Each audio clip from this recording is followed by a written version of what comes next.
네, 성추행 의혹 보도 사흘 만에 장경태 의원이 반박에 나섰지만 정작 논란의 본질과는 거리가 먼 내용이 적지 않습니다. 뉴스타에서 정치부 이태희 기자와 이 장 의원 기자회견 내용 조금 더 짚어보겠습니다. 장 의원 기자회견 첫 마디가 이 사건은 성추행이 아니라 데이트 폭력 사건이다 였습니다.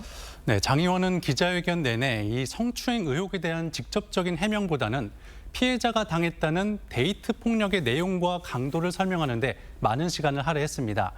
피해자 남자친구가 큰 소리를 질렀고 동석한 사람들도 이를 저지했다며 남자친구의 폭력성이 상당했다는 점을 강조했는데요. 성추행 의혹을 다른 쟁점으로 옮기려는 듯한 인상을 줬습니다. 그런데요, 설령 이 남자친구가 데이트 폭력을 했다고 하더라도 이 장 의원의 성추행 의혹과는 완전히 별개 아닙니까? 그렇습니다. 하지만 장 의원은 이 남자친구가 국민의힘 소속 동대문구청장 보좌 직원으로 일하고 있다는 사실까지 공개하면서 정치적인 공작 가능성을 주장했습니다. 자신의 폭력 범죄를 감추기 위해 성추행 의혹을 키웠다는 주장인데요. 다만 말씀하신 대로 이 데이트 폭력과 성추행 여부는 엄연히 다른 쟁점입니다.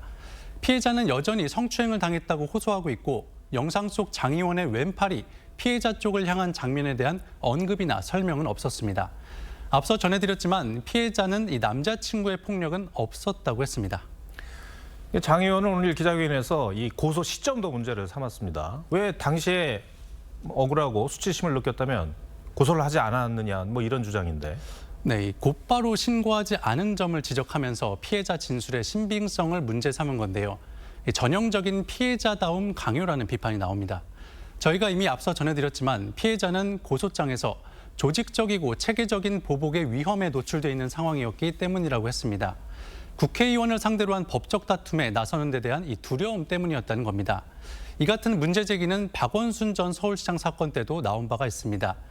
당시 법원은 성폭력 피해자가 즉시 무기력한 상태가 돼야 된다는 건 자의적인 판단일 뿐이라며 피해자로 보이지 않는다는 이유만으로 진술의 신빙성을 깎아내릴 수 없다고 판단한 바 있습니다. 네, 오늘 저희 취재기자가 피해자와 통화한 내용 조금 전에 전해드렸는데 피해자의 불안감이 더 커질 수밖에 없어 보입니다.